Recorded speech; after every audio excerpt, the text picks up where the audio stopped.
우리는 엘리사가 엘리야의 선지자 직분을 계승하고 나서 엘리야가 행했던 모든 역사를 엘리사가 동일하게 행하고 있음을 보고 있는 중에 있습니다. 그래서 수넴 여인의 집에서 또 죽은 아이까지 살려주는 역사도 확인을 했지요. 오늘은 그러한 엘리사의 역사 가운데 거의 이제 두 가지 역사 부분을 이제 다루게 됩니다. 자, 먼저 38절부터 41절까지 함께 읽겠습니다. 38절부터 41절 한 번 더 읽습니다. 시작. 엘리사가 다시 길갈에 이르니 그 땅에 흉년이 들었는데 선지자의 제자들이 엘리사의 앞에 앉은지라. 엘리사가 자기 사환에게 이르되 큰 솥을 걸고 선지자의 제자들을 위하여 국을 끓이라 하매 한 사람이 채소를 캐러 들에 나가 들 포도 덩굴을 만나 그것에서 들 호박을 따서 옷자락에 채워 가지고 돌아와 썰어 국 끓이는 솥에 넣되 그들은 무엇인지 알지 못한지라.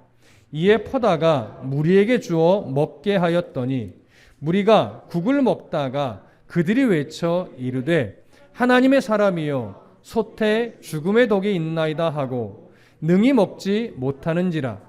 엘리사가 이르되 그러면 가루를 가져오라 하여 솥에 던지고 이르되 퍼다가 무리에게 주어 먹게 하라 하매 이에 솥 가운데 독이 없어지니라. 자, 여기 보면 이제 엘리사가 또 어느 날 길갈에 이르렀다라고 합니다.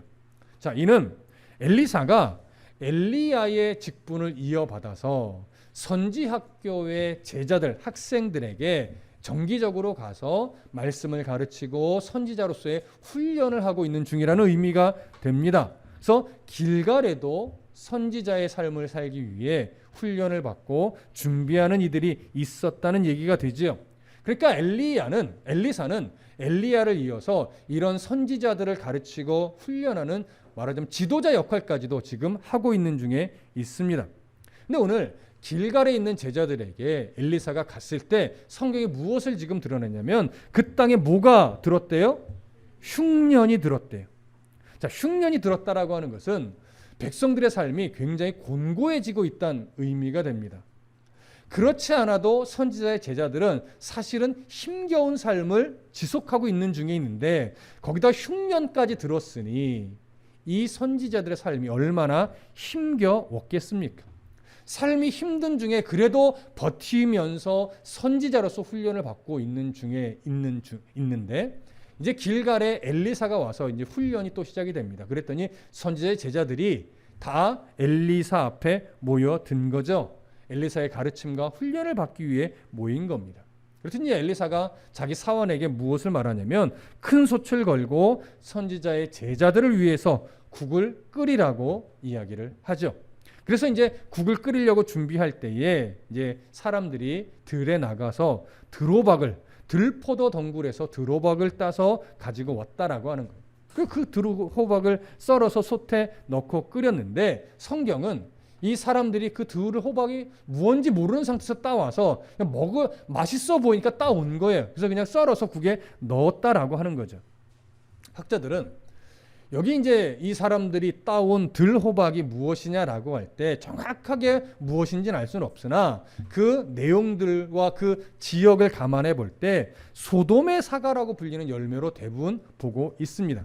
이 식물은 박넝쿨 같이 생긴 줄기에서 노랗고 작은 멜론 같은 열매가 맺히는데 바로 그 열매일 것으로 봐요. 근데 이 열매는 보기에는 아주 먹음직스러워 보이긴 하지만 이것을 사람이 먹게 될 경우에 설사도 하게 되고 복통을 일으키기도 하고 심하면 죽음에 이를 수도 있다라고 이야기를 합니다.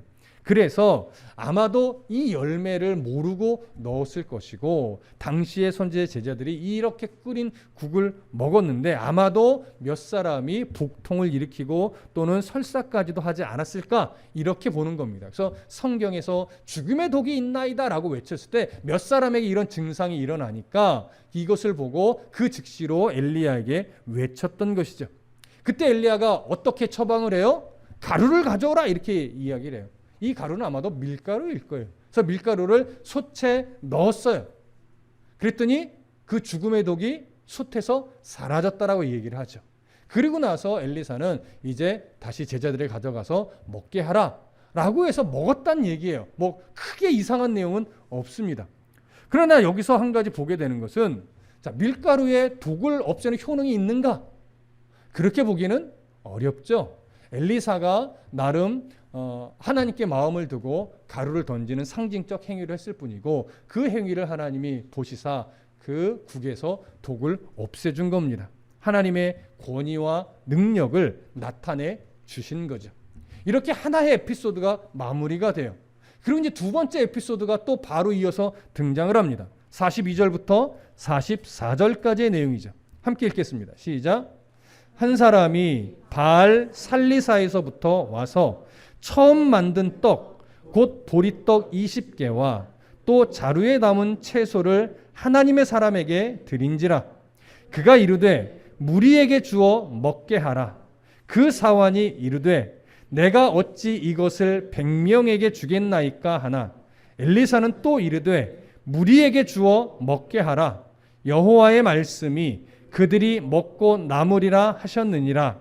그가 그들 앞에 주었더니 여호와께서 말씀하신 대로 먹고 남았더라. 자, 마치 무슨 역사와 비슷해요? 읽어보시니까 오병이어의 역사와 비슷한 내용을 담고 있죠. 여기 보면 어떤 한 사람이 처음 만든 보리떡 20개와 그 다음에 자루에 야채를 담아서 엘리사 선지자에게 가져와 드렸다라고 이야기를 합니다.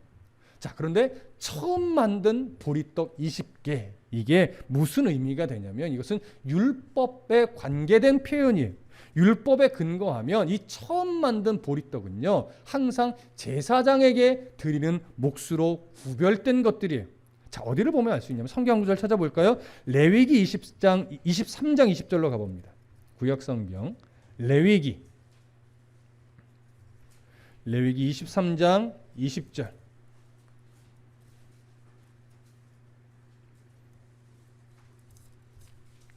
레위기 23장 20절로 가봅니다.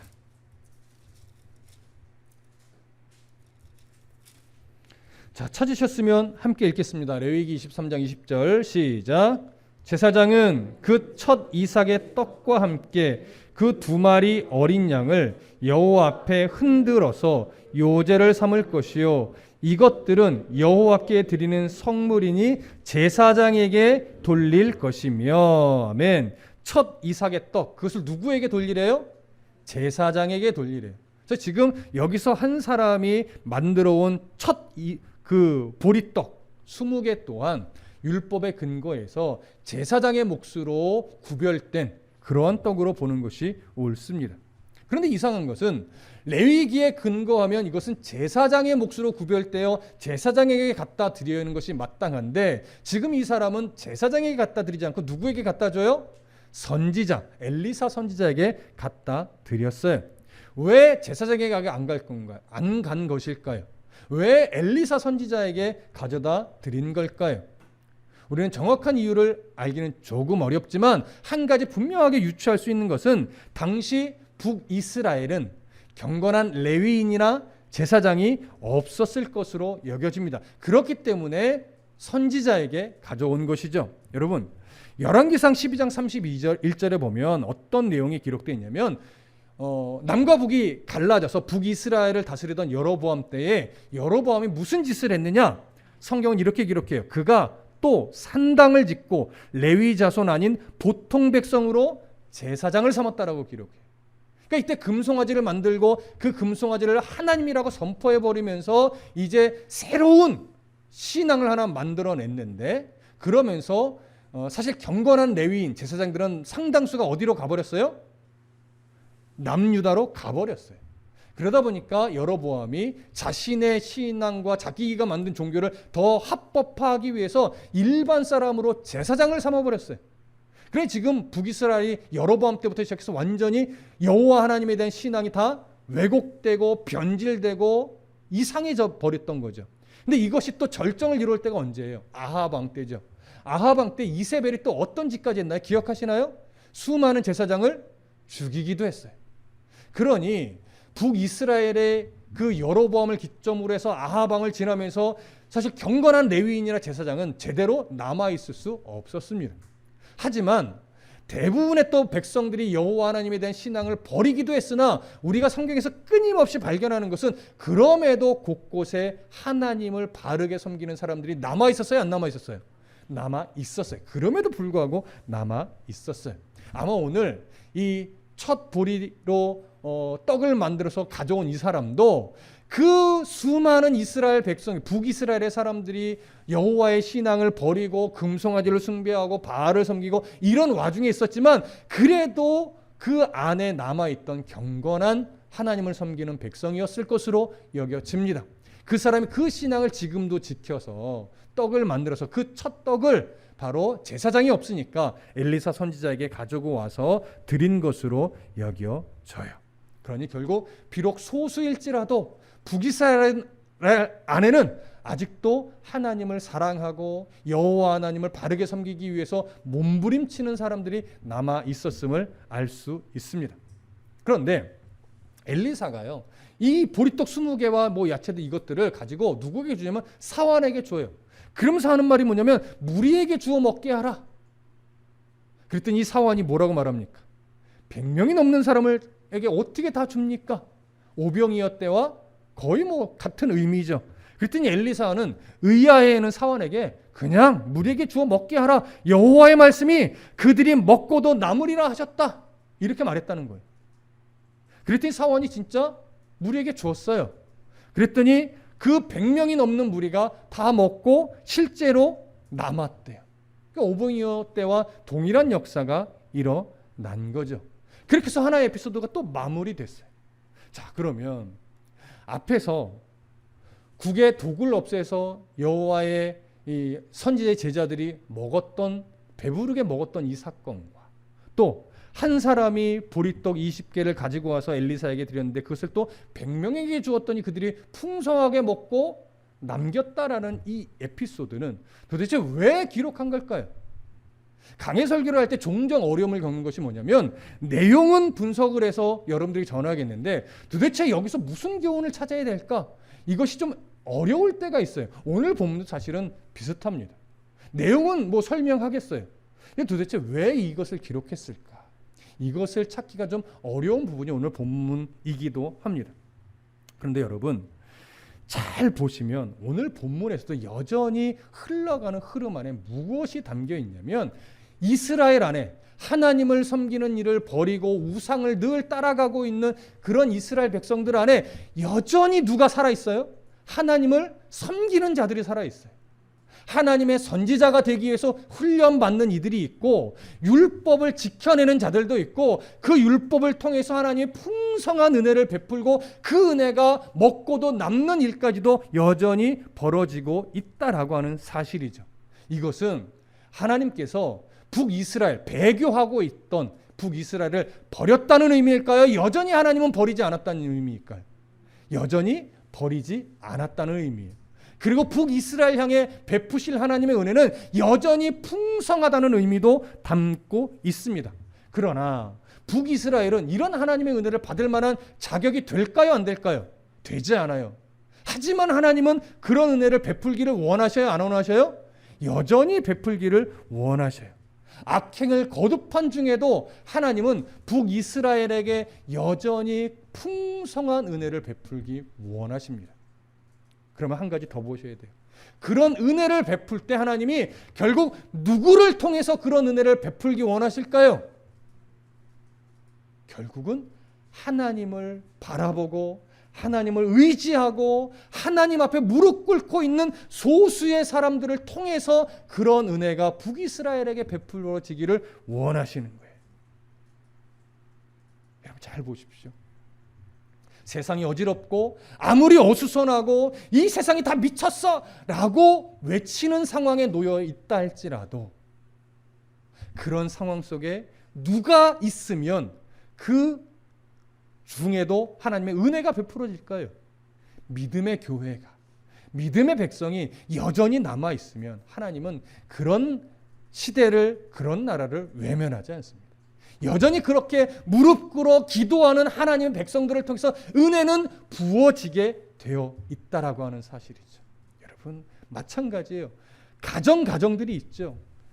모든 가정의 구성원들이 다 은혜를 받고 동일한 믿음을 가지고 동일하게 하나님에 대한 사랑이 뜨겁다면 좋겠지만 그 가정 안에서도 믿음의 수준과 상황과 결들이 다 달라요.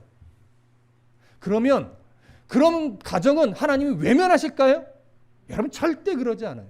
하나님은요, 믿음의 사람 한 사람이라도 그 가정에 있다면 그 믿음의 사람을 통해서 그 가정에 하나님의 은혜를 절대 거두어 가지 않습니다.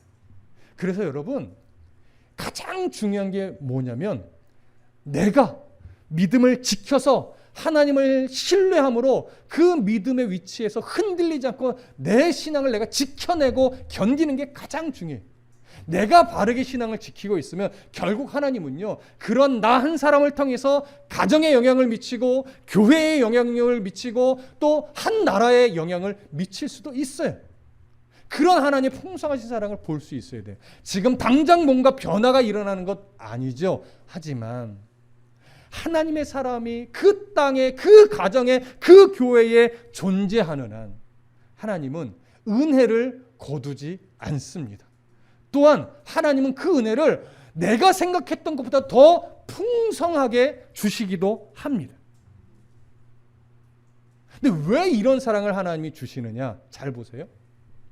하나님의 사랑은 놀랍게요, 내가 열심을 내서 하나님을 섬길 때와 내가 하나님을 외면하고 거절할 때와 우리를 향한 하나님의 사랑이요, 변할까요? 변하지 않을까요? 변하지 않아요. 크기가 다를까요? 다르지 않을까요? 이런 크기도 다르지 않아요.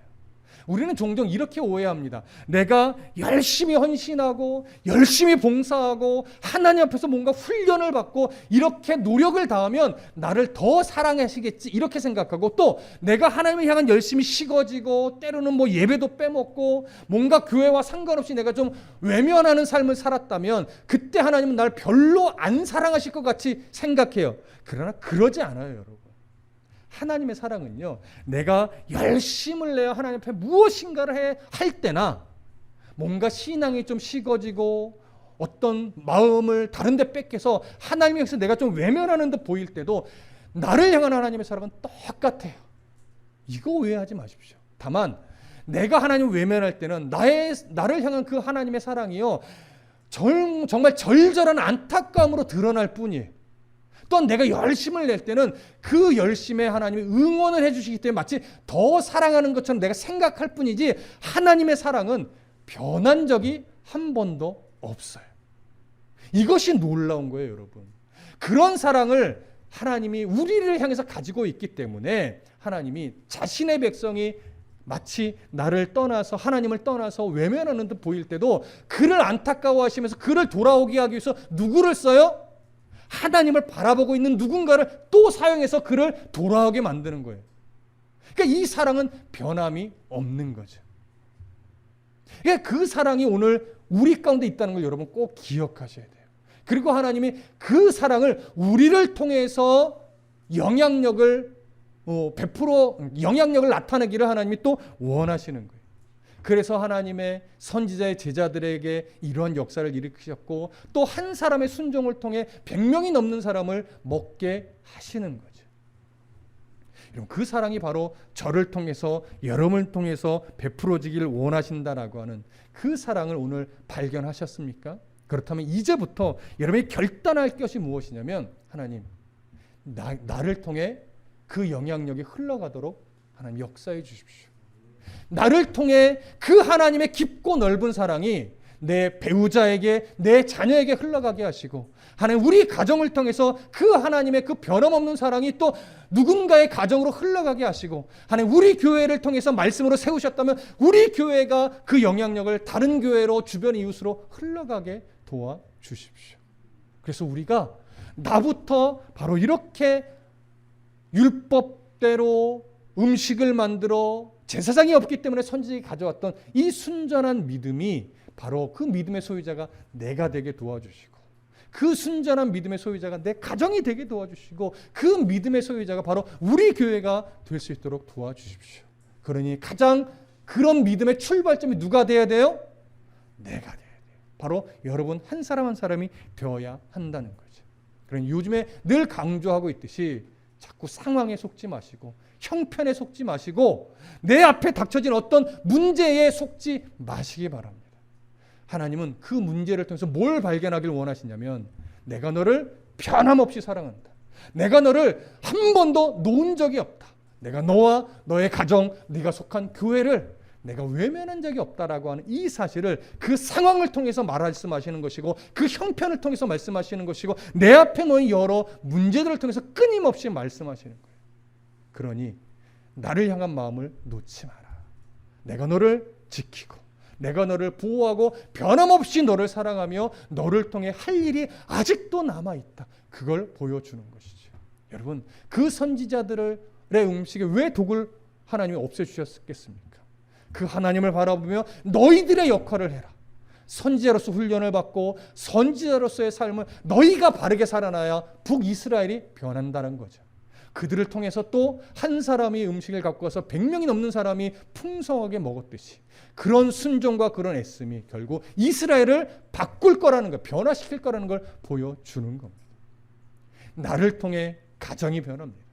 가정을 통해 교회가 변합니다. 교회를 통해 나라도 변할 수 있는 거죠. 그리고 그 사랑에서 그 어느 권세도 그 어느 것도 끊어낼 수 있는 존재는 없습니다. 우리가 그렇게 놀라운 사랑을 받고 있는 자들이라는 것 여러분 꼭 기억하시고 이제 다시금 나 자신을 바라보는 시선을 이제 바꾸어 내십시오. 자꾸 나를 초라하게 보거나 나를 부족하게 보거나 나는 왜 이래 이런 시선을 이제 버리셔야 돼요. 하나님은요 나 한 사람을 바라볼 때 당신을 통해 세상이 바뀌기를 원하는 거예요. 너무나 표현이 거창하죠. 하지만 내가 세상을 바꾸는 건 아니지만 나 한 사람이 변화될 때 나를 향한 하나님의 사랑을 내가 바르게 깨닫고 내가 얼마나 존귀한 자인지를 인정하며 그런 존귀한 자답게 내가 삶을 바꿔낼 때 나를 통해 하나 둘씩 영향력이 흘러가게 돼 있어요. 그 영향력의 끄트머리에는요 나라가 바뀔 수도 있는 거예요. 그 출발점이 내가 될 수 있다는 거 여러분 꼭 기억하시고 나 한 사람 보잘것없다 여기지 마십시오. 하나님이 바로 당신 한 사람 한 사람을 얼마나 귀하게 여기시는지 또 그 영향력이 어디까지 뻗쳐나가게 될지는 아무도 모르는 겁니다. 그렇게 존귀한 자로 하나님이 우리를 부르셨고 지금도 여전히 그렇게 바라보고 계시고 지금의 내 상태가 영과 육의 상태가 어떠하든지 하나님은 나를 여전히 변함없이 똑같이 이전과 동일하게 사랑하고 계시다는 것 그 사랑의 깊이와 넓이를 잊지 마시고 다시금 기억하셔서 그 사랑 안에서 다시금 우리의 삶의 한 걸음 한 걸음을 멋지게 풀어가시기 부탁드립니다. 먹고 남는 역사가 일어날 것입니다. 그런 은혜가 부어질 것입니다. 소망 가지시고 기대함을 가지시고 정말 주님 안에서 나의 존재됨과 나를 통해 하실 일들을 기대하며 멋진 성도의 삶을 살아내 주시기를 간절히 소망하고 축복합니다. 기도하겠습니다.